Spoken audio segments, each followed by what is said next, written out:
Welcome, everyone. Appreciate you all joining us for our training today. We have LP Nationals Development Director today, Tara DeSisto, and she is going to be telling you how do you raise that seed money for your campaign? How do you get that first slog of money to get going, and so that you can push into your announcement and get your campaign going out in a magnificent way, right? So, reminder everyone, keep your cameras off. Just stay on mute until the end, and then we will have a Q&A session. And I am going to now hand it over to Tara. All right. Well, thank you all for joining. I am very excited that I get to be here with you guys and teach a little bit about my universe. I come from a background of working with candidates across party lines to advance their campaigns. I've been doing it for a little over 15 years. I've also worked in higher education in fundraising for 15 years as well, simultaneously. So there's a lot of crossbreeding here in Massachusetts, where I am from in the college sector and the political sector. My first suggestion to all of you, if you are considering running for office, is investigate what it would take to open a bank account. This is priority number one if you are looking to fundraise in any way, shape, or form for anything.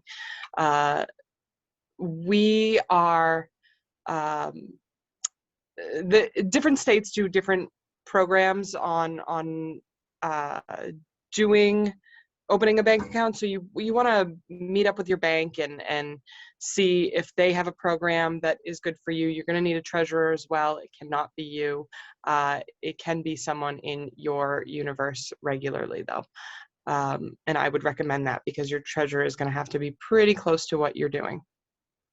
The next thing I would recommend is that you start compiling a list of everyone you have ever met, literally everyone you've ever met. We all have business cards sitting around the house that have just been piling up. I know I have baskets of them in my office. I will never touch back on them. But if I decide I'm going to run for US Senate, I'm going to tap that and I'm going to put that into a spreadsheet so I can do some analysis on who I have in my universe. Let me just let some people in. Speaking of treasurers, I see that we have the LNC treasurer, Tim Hagan, in here. So hi, Tim.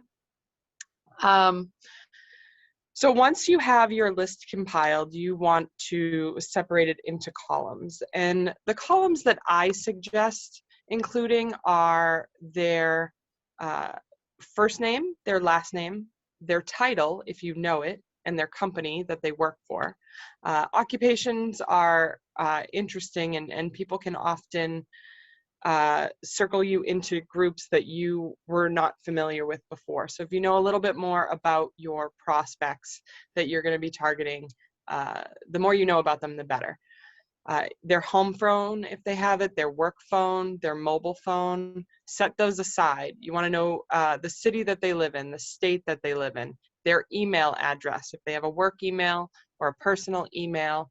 And then you want to go into some other categories that you're going to assign in your spreadsheet where you're compiling your lists of contacts.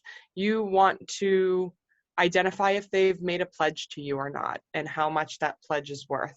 Because some people will say, yeah, I'll give to you, or I'll throw you $100. You want to store that knowledge, and you want to have a record of it somewhere so you can check your records again and make sure you go back to them and say, you know, I wasn't ready to take your $100 the day that you pledged it, but I'm looking to put out a direct mail piece, and I could really use that financing now. Somebody that had pledged before might turn around and say, sure, and you know what, I'll give you 150 on top of that, or 150, another 50 on top of that. You want to make sure you've noted whether or not you've cashed in on that pledge and it's made it into your bank account. Then you want to set categories aside for how you've contacted them. So every single LNC member that I work with, every single candidate I work with does something called call time. Kara's done it with me. Most of the candidates that I've worked with have found this to be a very successful tool. And I really like to dedicate a 2-hour box to just sitting down and doing call time. That's about all most people have the bandwidth. Now, can you do 2 call times in a day? Great. Can you do more than 2 hours in a day? Sure. But I find that 1 hour is just a little too short. You're just getting your rhythm, and that can be kind of tricky to transition into something else. I always suggest having somebody with you when you're doing call time too, so that they can hear you as you're connecting with individuals, and they can take accurate notes, so that you're focused on the conversation. A big key component of fundraising is authenticity. People don't want to give you money if they don't believe that you are an authentic individual. Do politicians lie? Sure they do, but they lie in a very believable way. Should you be doing that as libertarians? I'm going to let you answer that for yourself, but I think authenticity is what sells. And so I try to be as authentic with all the prospects that I'm dealing with.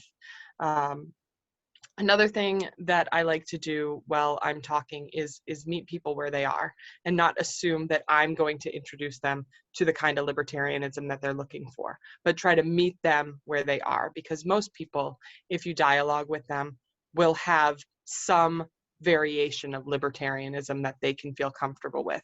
And so in this fundraising process, you don't want to lay it all out there and drive some people away. You kind of want to hear what they have to say, what their thoughts are. I always like to ask, especially during COVID, how's COVID affecting you? Because COVID's affecting all of us differently. Some people have many family members that have been sick, and some people have been out of work for several months, and their wallets are suffering, and their livelihoods are suffering. So that's a great way to gauge and really connect with people and find out how things are really going for them, and be that genuine person. But going back to your prospect sheet, you want to record every time you call an individual, and whether or not you leave a message, and whether or not you have a conversation with them, notes in the conversation. If you're lucky enough to have a person with you to do this, that's fantastic. Some of you may find that you're doing call time all by yourself, but just make sure that you're maintaining proper records. One thing I also tell people is, don't be disappointed if all you're doing is leaving messages. A lot of people have very busy lives, and that message could be all they need to have a call to action.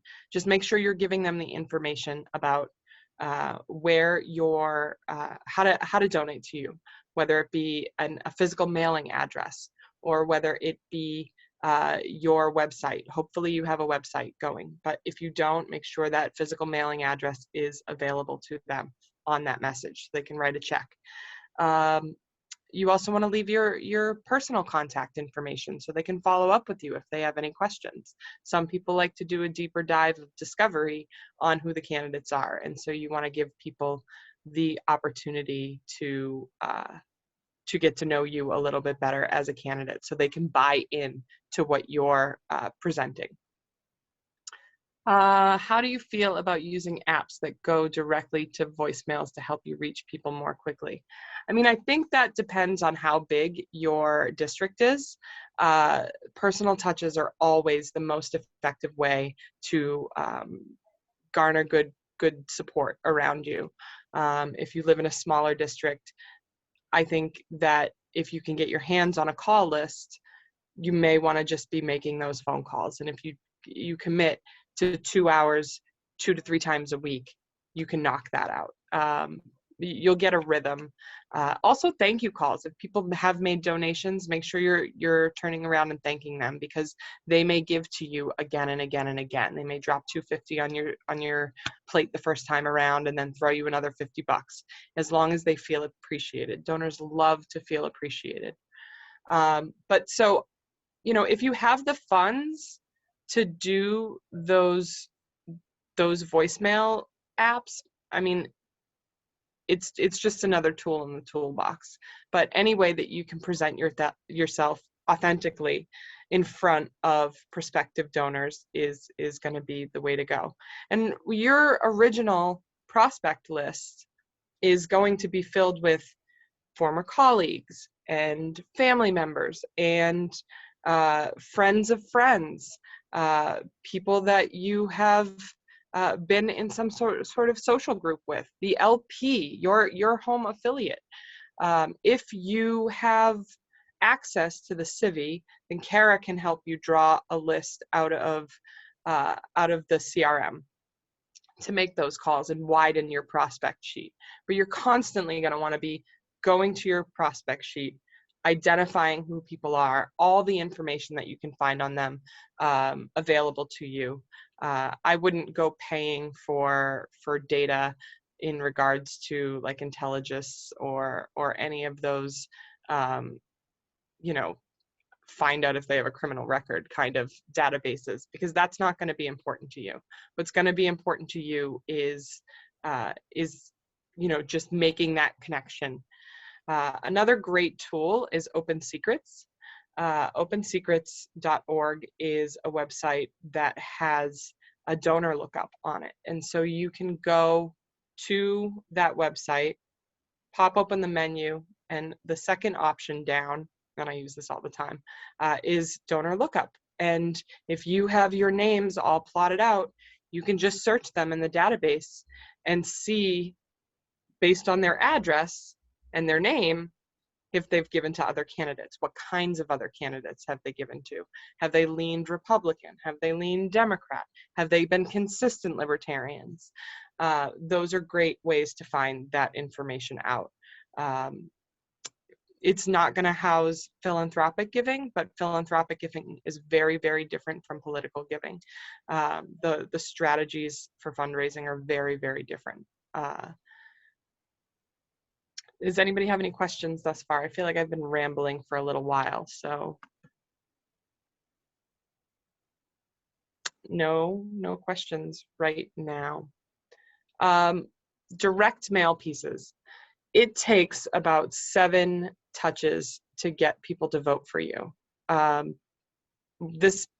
This is all about fundraising, but I just want to let you know that fundraising leads to direct mail, and direct mail gives you more viability when you're reaching out to people. So as your campaign ramps up, don't skimp out on your call time, because people are going to be seeing your name more often, and they're going to want to come back and support you the more they see your viability. I feel like there should be questions. Kara, do you have any specific direction that you take your candidates on fundraising that I might be able to elaborate deeper on? So when they're focusing on call time, how much call time do you think a candidate should be doing before they're engaging in active field operations? So they're not to the point where they're going to be doing their door knocking or their phone banking or that kind of stuff. How much time should they be spending on this? And Sure. About how much money should they raise for the beginning of their campaign? And I don't mean a monetary amount, I mean a percentage of budget. I mean, dialing for dollars is hard work, and it's going to be a challenge for a little while, but you want to start early. You want to start really early. Like I said, you want to get that bank account set up. I had a candidate who didn't set up a bank account, but ran in a 2-way race against a really toxic Republican, and had that bank account been set up early on, I can guarantee you Democrats would have just flooded him with contributions, because this Republican was just someone that obviously had garnered a lot of ill will in the political community. So once you get that bank account set up, once you get that portal for donations, you want to hit the phones. You want to just start make sure you're coming to the table organized, because you're going to feel so much better if, instead of digging through cards and assessing people one by one, you have that all formatted out in front of you and you can just tick down that list. I would spend, it depends on how much time you have to devote to your campaign. Some people are working full-time jobs, and if that's the case, then 2 nights a week, 2 hours a night, do call time. I like to not call. I like to call people between 9 o'clock in the morning, wherever they live, and 8 o'clock at night. I don't like to move those barriers unless I have a personal relationship with them where I feel that kind of comfort level and I can talk to them at any given time. I really try to stay within that block. So to answer your question, at least twice a week for 2 hours each time period.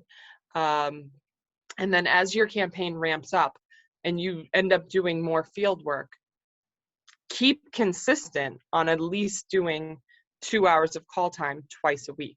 Add more if you can do it, because and depending on how much money you need in your race, each race is very different. So it's really hard for me to give you a percentage. You're going to need a lot of money up front for those direct mail pieces. So if you can get on the phone as much as possible and you can build your prospect list as great as you can, the more success you're going to have.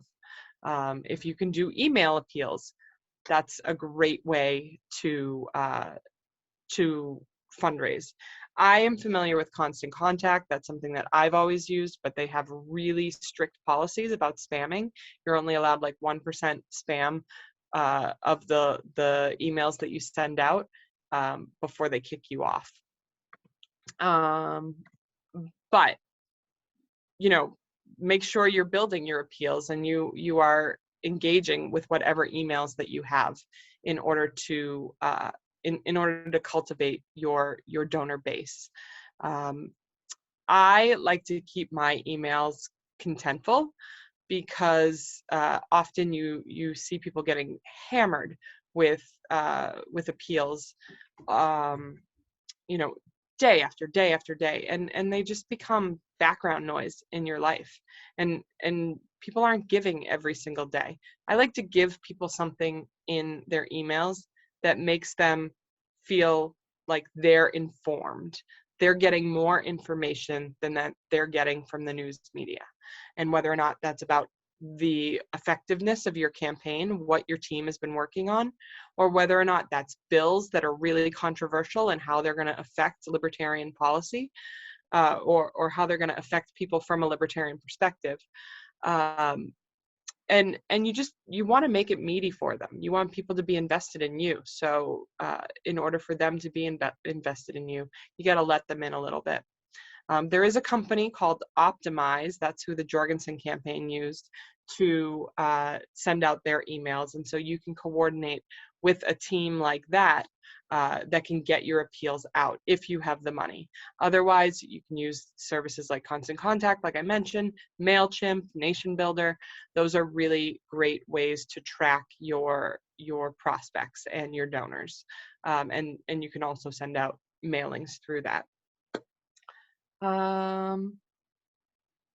Can you build up actual funds prior to officially declaring or only collecting pledges? You can. If you're just running an exploratory campaign and people want to fund your exploratory campaign, you can do that as long as you want, and then you don't even have to deal with the contribution limits. It's not until you have that actual declared campaign bank account that you are locked in to those FEC contribution levels. And so, and you as a candidate are allowed to put as much of your own money into your campaign as you want. And so some of you may be in a better place to do that than others. What's the quickest and easiest way to accept credit or debit cards. Kara can help you a little bit more with that. I know that she has some preferences on tools that she likes to use, but you can accept funds through Nation Builder, and that is where I find a lot of security in those lower level campaigns. Anadot is another one. I know there's been talk about building a libertarian infrastructure, but I don't think we're quite there yet, like an Act Blue. We're definitely, we're working towards that, but you can take and receive money through Nation Builder and services like that. Do you use Constant Contact as a sort of CRM to track contact with donors, or do you use another CRM? So CRM is where you want to, so I'm a little unfamiliar with how the CRM works for candidates, and Kara would be a better resource for you in exploring that. But I personally live and die off of spreadsheets. Don't tell Andy Burns that, because he gets very mad at me. But I find it easier to digest the work that I'm doing in a spreadsheet. Civi is, my understanding of the CRM is you're not going to be able to pull lists directly out of the CRM, or No, you can. you can, or Absolutely. they're doing that through you, Kara, or are they going to be able to do that autonomously? It depends on what their state sets up for them for permissions. So your state affiliate has the ability to allow candidates or not allow candidates to directly access the CRM and pull lists.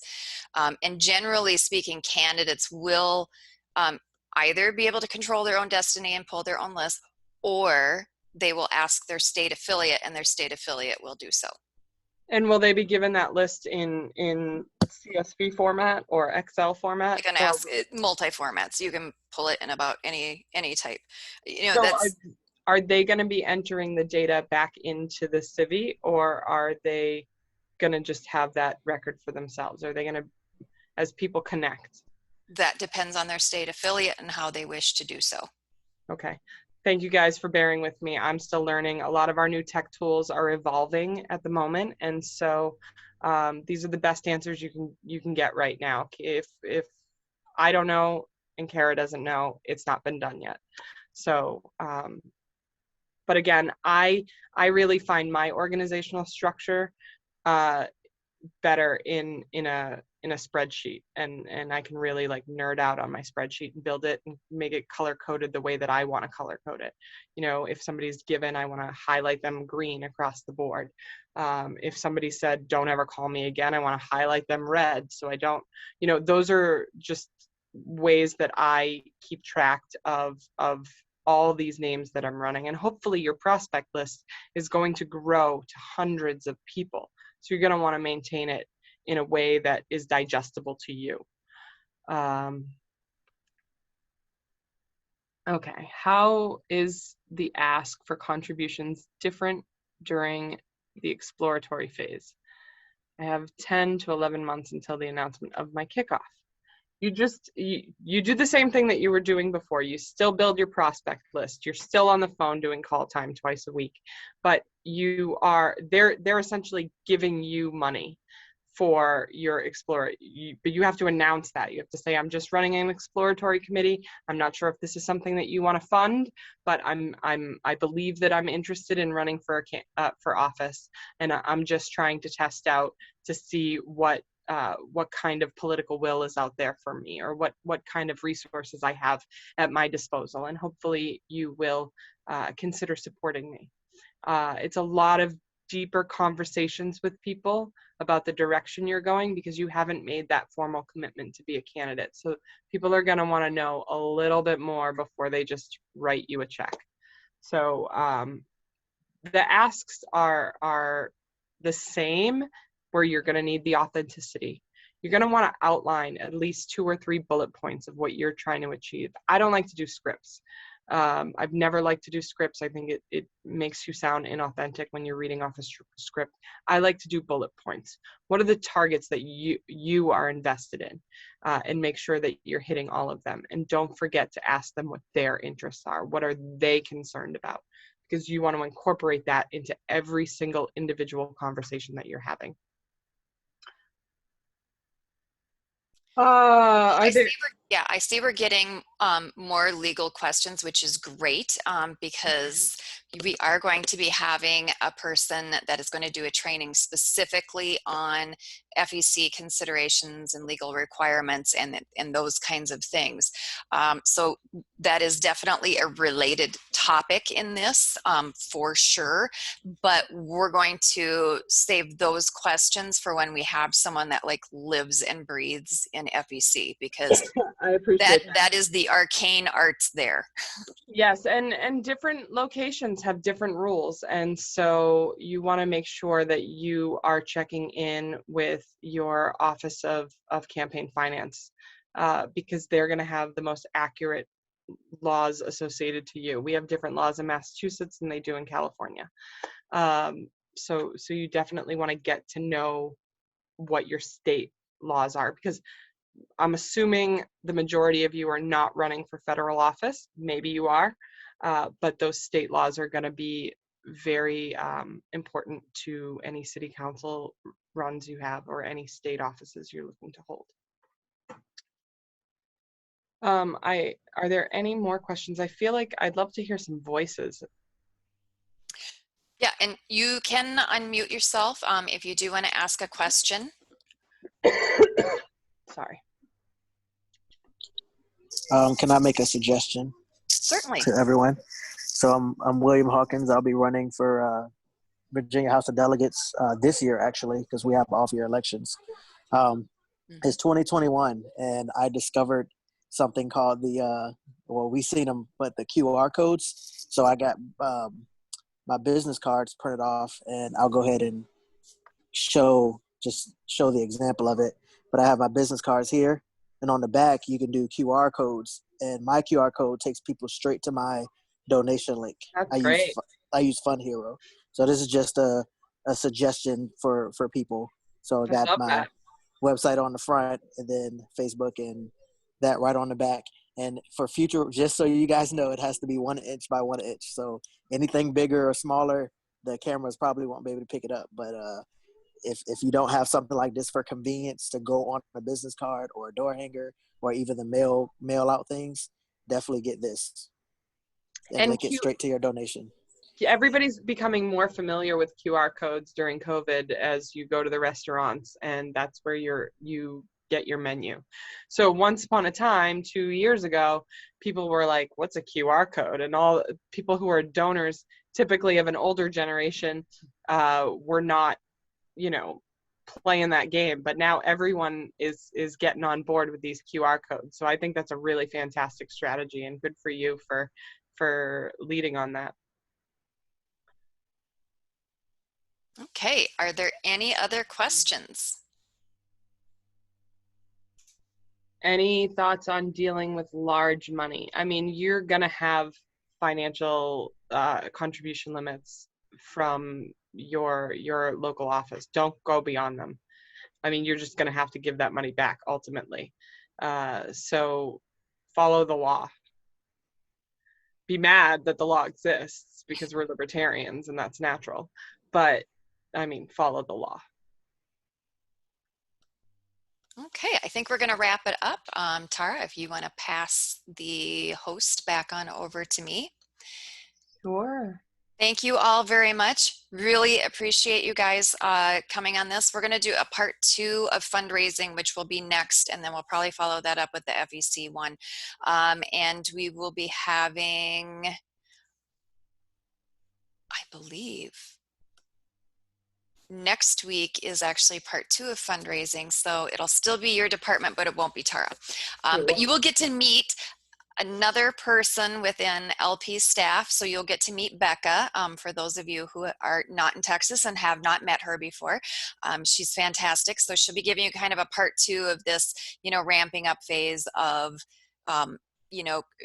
how do you get this fundraising going? So thank you very much, Becca, Tara. Becca's specialty is appeals. She's Yeah. our manager of appeals, so she's very good with messaging strategies. And I love working with her. We're a great team. So she gets that kind of lexicon that libertarians are chomping at the bits for. Whereas I'm more of a systematic. This is the way you have to do things. Step 1, step 2, step 3, step 4.